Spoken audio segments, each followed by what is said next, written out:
Um,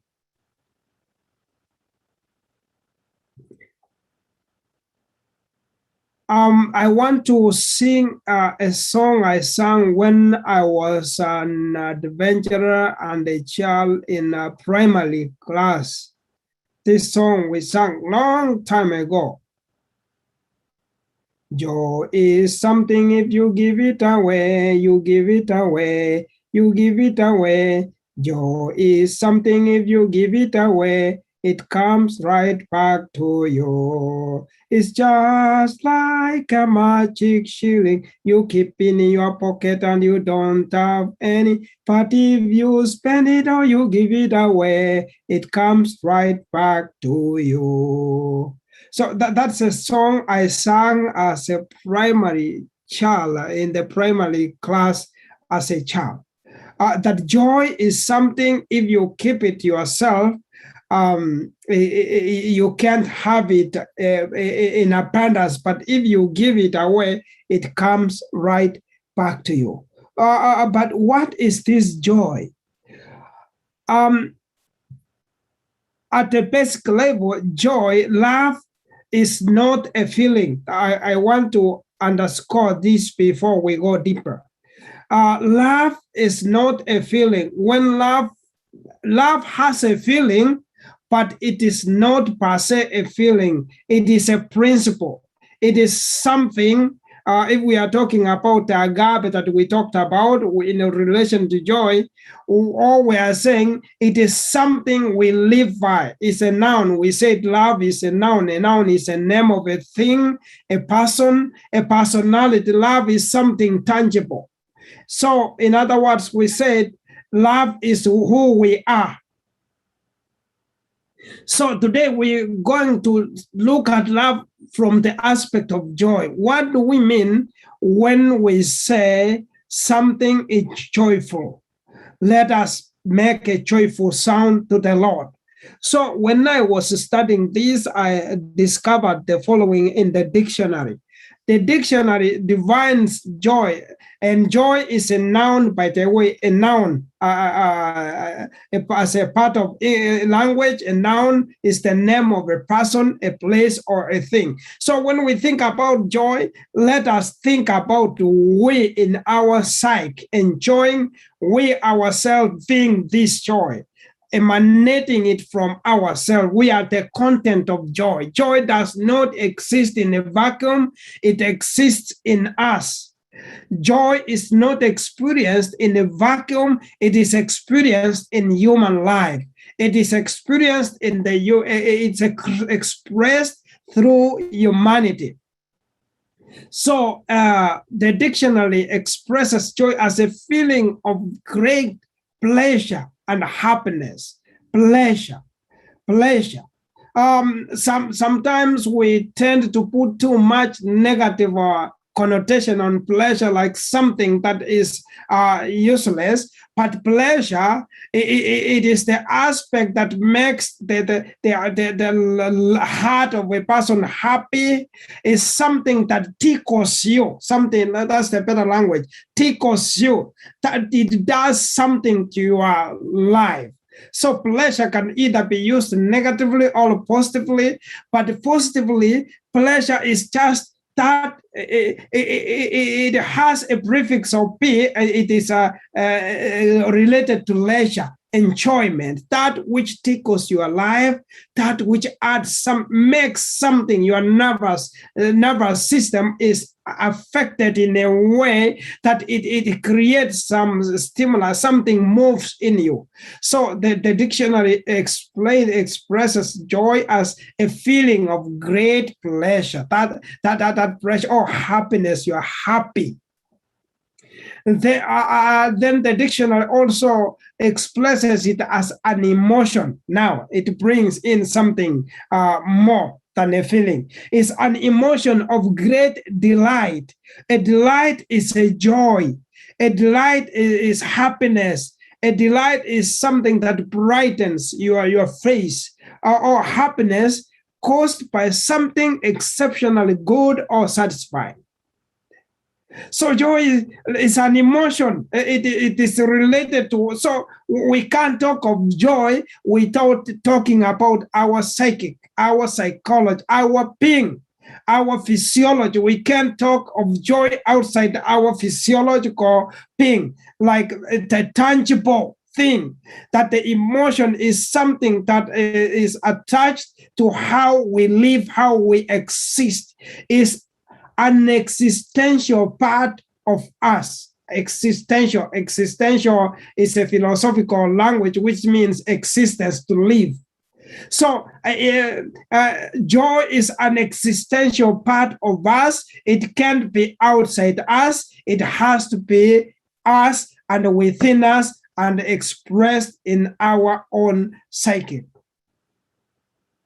And this great delight or happiness is caused by something that is so good and satisfying, something that your eyes look at and you are glad about it, and then you are satisfied. In other words, you reach this level where this thing meets your expectation. And I need to hold here a little bit and say, sometimes we are conditioned as human beings, we are conditioned in a way that we can divine joy based on our culture, sometimes based on our upbringing, social upbringing. So we are conditioned to divine joy in terms of our cultural upbringing. But that is the sociological explanation, like we are conditions. What is joy? Joy to an adult, joy to an adult who is sitting here, to a grown up, is to see the children who they have brought up loving the Lord or being successful. That is joy to adult people who are seated here. But to children, because it brings satisfaction that, oh, I have done the part I was supposed to do as a parent. I have raised these kids. I did not burn them. I have educated them. I have given them something they can rely in life on. So even if I'm absent, they can still make it in life. So that is joy to a parent. They are satisfied. To a 2-year-old to 9-year-old, their joy is to have a computer, a gadget, to have a phone on their hand. So that is their joy. And then joy, also, I want to point out that joy comes with age. Joy is explained according to the age people are. Joy is defined according to the experience people have. So to the second grader, third grader, they are very joyful and they feel happy when they move out of the house to play outside with their friends. To them, that is joy because they get satisfied to be out of the house. But for an adult, joy is something else. To have this house, to settle finally, to continue growing gracefully, to not to have diseases in our psychic, our bodies. That is joy. So joy is defined according to our age and is experienced according to age. And is defined differently according to age. And the dictionary defines joy as keen pleasure of elation. Elation, E-L-A-T-I-O-N. Elation means this feeling that, let me use the better language, to be pumped up.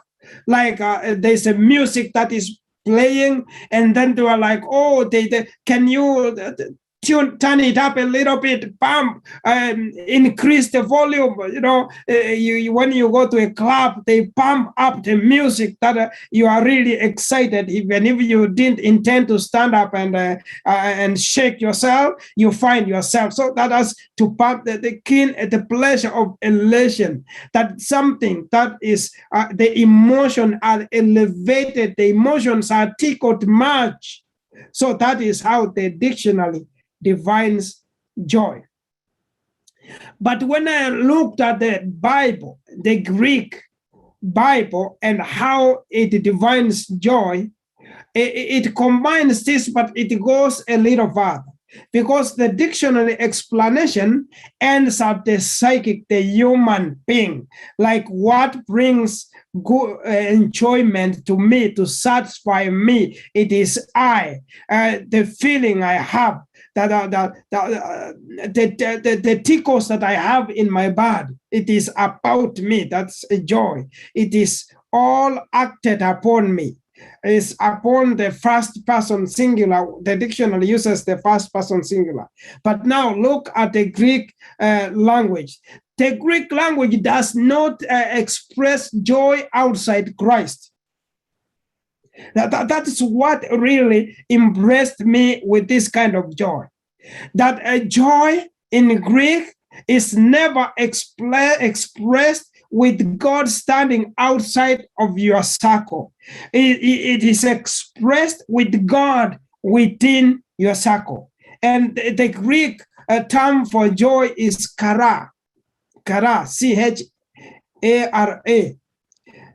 Chara. It is a feeling of inner gladness or delight or rejoicing. But this in gladness or rejoicing, this deep satisfaction, this deep feeling of enjoyment, this inner gladness of rejoice, you are happy, does not originate from you. It is a depth of assurance and confidence that God is giving a gift to you. It is that assurance, the confidence, and what this does, it ignites a cheerful heart. This confidence in someone, reliance upon a being who is outside us, who is beyond humanity, who controls everything. Assurance that my dad is greater, our two boys. We have two boys. The younger one is David and the older one is Lincoln. The younger one tends to fear darkness. Remember, here in America, I tell them darkness was a friend to us in Africa because we used to walk in darkness.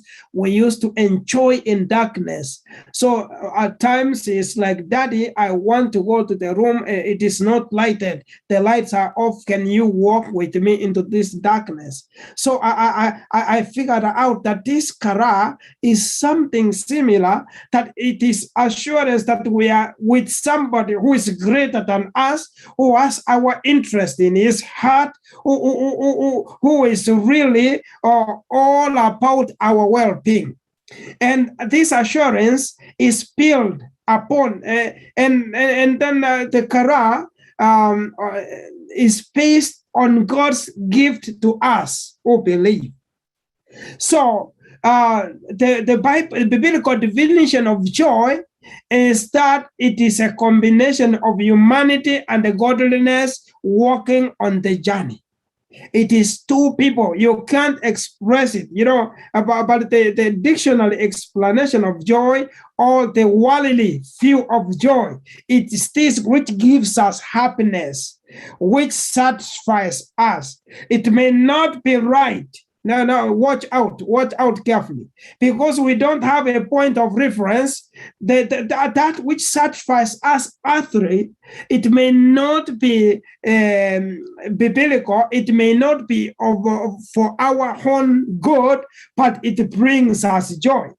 For example, when I grew up, I grew up in those days. We didn't have much TV. If we had TV, it is one person who had a black TV, and we had to walk miles to go and watch World Cup. So in those days, we used to have radio or adverts run through radio back in Kenya, those who grew up in Kenya. And there's this song. It is like a child song that has never left my head, an advert.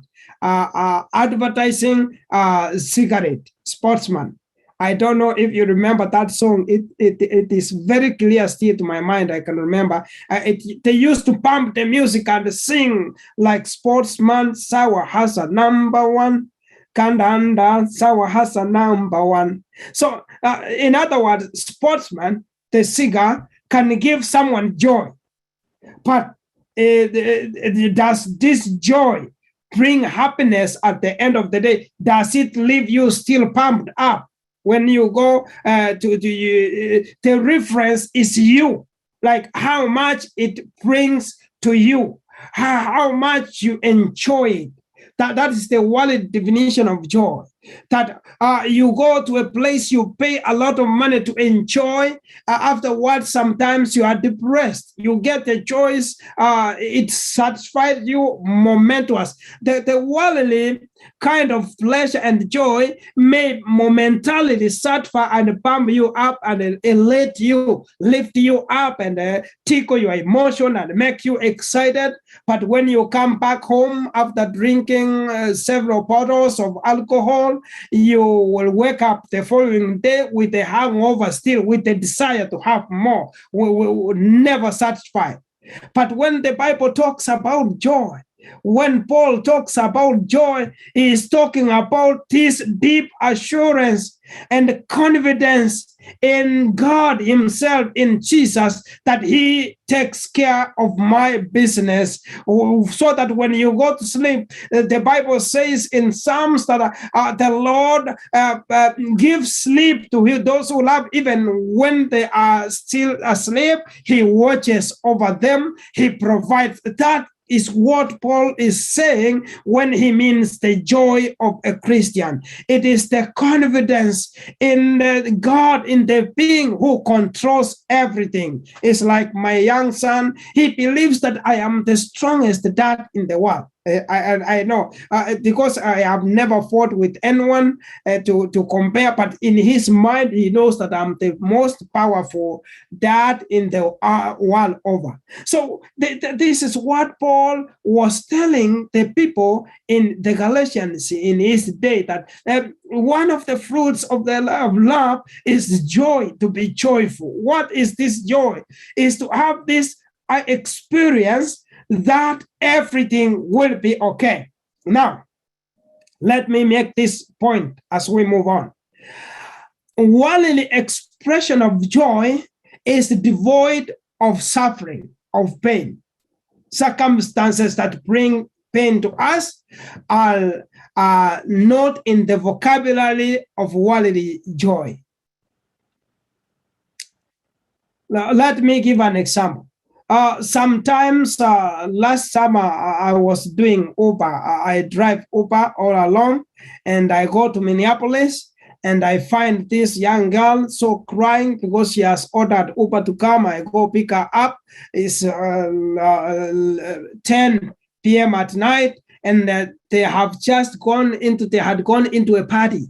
And she comes out crying, and when I give her a ride, and then, sometimes you can open up with customers and start to talk, and then my sister, what's going on? And she's like, can you imagine, driver? I had just gone in here, we had just started a party, and now my friend, the one who invited me, offended me, so I have left the party.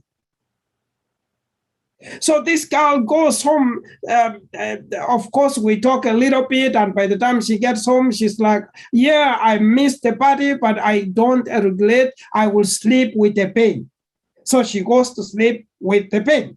So the worldly joy, it can pump you up, but sometimes it does not leave you satisfied the way the world defines joy. It brings these mental pictures on screens about joy. You see people who are at the beaches, who are very happy, very excited, who never have any problem. It paints a negative picture about joy. That, okay, if once we offend each other, this joy evaporates. It is no more. But that is not what Paul is bringing to us tonight. Paul is bringing to us this deep sense of well-being, satisfaction, to know that the relationship between us, that is the Greek explanation of joy. To know that we are not alone. We have someone who has our back. So, and then this joy I have told you already, the world definition does not have pain when they talk in terms of joy. It is like what brings me happiness. It's not what brings me sorrow. It's what brings me happiness. So for us believers, this is what creates the difference. This is what brings the difference between the way the world enjoys joy and the way we experience joy. We experience joy with Christ at our side. The world does not have Christ. They have a different Christ or a different God, the liar, the father of lies, whose business is to see you suffer. Like he himself, sometimes I tell people that Satan doesn't really have joy that we can enjoy. It doesn't have joy we can enjoy because he will never smoke and get cancer, but he will push you towards smoking. He will never drink to have a bad liver, but he will push you towards drinking. That is the Lord, the Father, or the principle, the principle of darkness. But our God, the one we work, wants to give us true joy. That regardless of the pain we have, this joy will be a principle because we will have someone to work with. That's why sometimes I tell people everywhere all the time and tell myself that I need this joy in order to survive in a family. Why do you need joy in a family? Because the family is the place where you can never fake it to make it. You can never lie in a family setting. You can never lie to your wife, your husband, your children. You can lie for a little while, but soon or later they will discover you. So family is where life happens, and life has ups and downs. If you live longer enough in this thing called life, you will discover that life is not a straight line. Some days people have some emotions that are low. They wake up, their day is blue. They are low. They are feeling downcast. They have been affected. They come home from work. Their emotions have been stirred. They have been offended. They come from work. They come from school. They have been offended. They come from social places with their colleagues. They have been heartbroken. They come from a relationship. They have been disappointed. So all these emotions combine them. They come back to the family. If we don't have Jesus in that family as the one who walks with us, we will not enjoy life. Friends, can I remind you that sometimes we concentrate too much on the blues of people and forget their bright experiences that they brighten us once in a while. I know in every family, no one is like they are stone-faced or they are bad all the time. Everyone has a good side and a bad side because life has the ups and downs. So how do we manage this life? We will need this joyful, biblical, joyful experience in order to survive this life. So that when we walk with Jesus, even in unfavorable circumstances, we will still be joyful because life sometimes will change. We may even end up with terminal diseases that we never expected. We may end up with people who are characters that will never change, maybe sometimes. How do we handle it in family? That is why I appeal that we experience the Quran, the joy that has a combination of humanity and divinity. God is in the circle. When we are down, He is with us. When we are up, He walks and talks with us, friends. Today, that joy, the author of the week, this week's letter, used the fruit. Yesterday was a different fruit, mango. Today is the kiwi fruit. And then as I was studying this joy, And in relation to this kiwi fruit, I thought about a few properties that exist in this kiwi fruit that can be applicable in how we experience joy in our family. This joy combined with divinity, the humanity in the circle with the divinity, will bring something akin to the properties that I learned about the kiwi plant. Those of you who read through, you realize the kiwi is an original plant of China that was taken to Australia and New Zealand, where it got this name kiwi. Looking at this fruit, I discovered one of the properties of the kiwi fruit is it contains around 230% of the vitamin C that we are recommended to take every day. 230%, which means this fruit provides a burst of immune boosting nutrients that the moment you eat this kiwi fruit, your immunity is boosted. And I was thinking, like in families, we need more of joy to boost our immunity. And I compared this to Proverbs 17, verse 22, which says, a joyful heart is a good medicine, but a crushed spirit dries up the bones, which is a reality. The kiwi fruit produces the vitamins that we need every day. It is recommended that we take it every day. So, friends, I am appealing that this joy, we need it every day to experience. We need a share of this joy that comes with God in the package every day, because this joy will boost our immunity. When we are down, when we are low, we can't see tomorrow. We are so confused. We see darkness. We need a share. I don't know how to account the percentage that we will need from God, but we need 100%.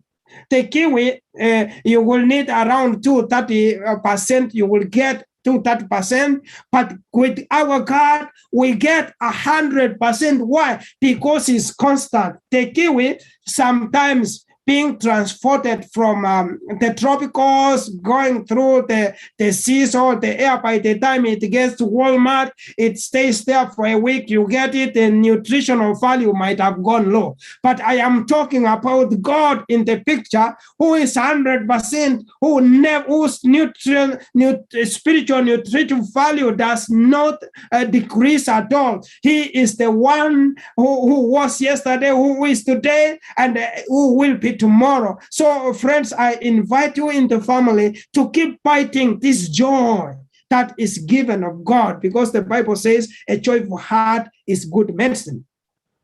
And as I read this, science has proved the same, that a happy person tends to have less stress, and the blood diseases tend to be low.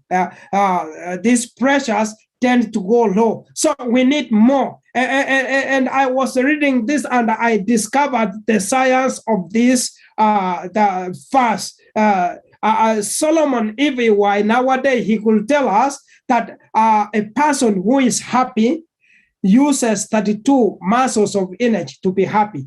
To be happy, you use 32. They measure energy in terms of joules. You use 32 joules of energy. But a person who is frowning, who is angry, uses 96 muscles or joules of energy. So in other words, to be angry, you use more energy. That is, sometimes if you are really angry, I don't know about you, sometimes you sweat, you will feel like some energy. You have been depleted of some energy. Why? Because you use a lot of energy. So that's why the author of Proverbs saw this, like, if you are joyful, it's like good medicine. So the kiwi provides us the intake we need every day. That's what I discovered. Then the kiwi is very helpful in the digestive system because it has some fiber. some rough substances that go into our body and reduce constipation. Constipation means when you have eaten and you feel like your tummy is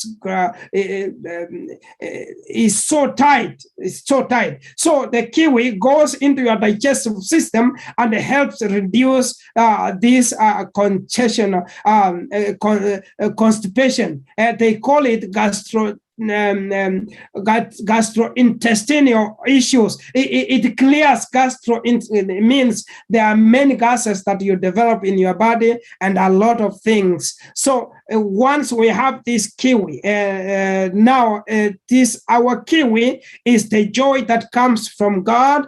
It can help us clear a lot of things. The psalmist says in Psalms 23 verse 6 that surely goodness and love will follow me all the days of my life, and I will dwell in the house of the Lord. Goodness, God's goodness dwelling in us will clean a lot of evils. This joy will bring us peace. You know, if you go study the history of song number 530 in the Adventist hymnal, it says, when peace like a river. This person lost literally everything, and instead, when he was in the apex of breaking down, he broke down in song and sang this song, "It is well with my soul." So friends, for us to have this kiwi, spiritual kiwi, let us get hold of Jesus, who will help reduce constipation. This charm, things that come bombard our mind, our hearts every day. You listen to the news, you get bad news. Today I was reading that there's a general in the United States who had this he had a COVID vaccine, yet he died. You right-lived, all that you hear is bad news. Going back to your family, maybe your kids are giving you hell. Maybe your husband, wife is hell. Whoever, someone, there's too much spiritual constipation in the family.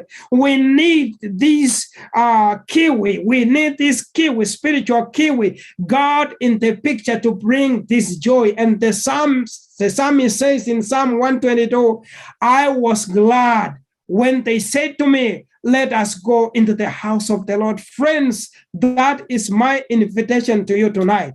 For this joy will walk with you when you are down, when you are discouraged, when we are constipated, when you are overwhelmed. This kiwi, spiritual kiwi, will come into our bodies. Finally, listen to the words of Paul. In 2 Corinthians chapter 12, verse 8 to 10, he says, 3 times I prayed to the Lord about this. Remember, Paul is sick.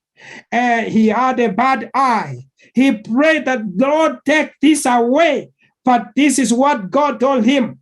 My grace is sufficient for you, for my power is greater in you. When you are weak, then you are strong. So Paul says, I am most happy then to be proud of my weakness in order to feel the protection of Christ's power over me. I am content with weakness, insults, hardship, persecutions, and difficulties for Christ's sake. For when I am weak, then I am strong. Friends, what else can I say? Parents, what else can I say? Sometimes you're overwhelmed by what your children do. You have prayed since they were kids. Maybe they have never changed. Your husband, you have prayed. He has never changed. Your wife, 70 times you have prayed. But listen, what kiwi we get tonight? The kiwi we get tonight from God says, my grace is sufficient. My joy will get to you through.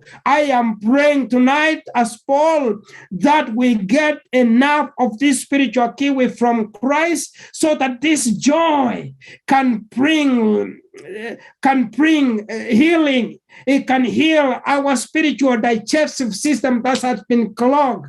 It can provide the vitamin C that we need to move from day to day. So tonight, friends, I call upon you. Think about the joyful experience you had one time Maybe when you were coming to the United States, you got the visa. Think about that joy.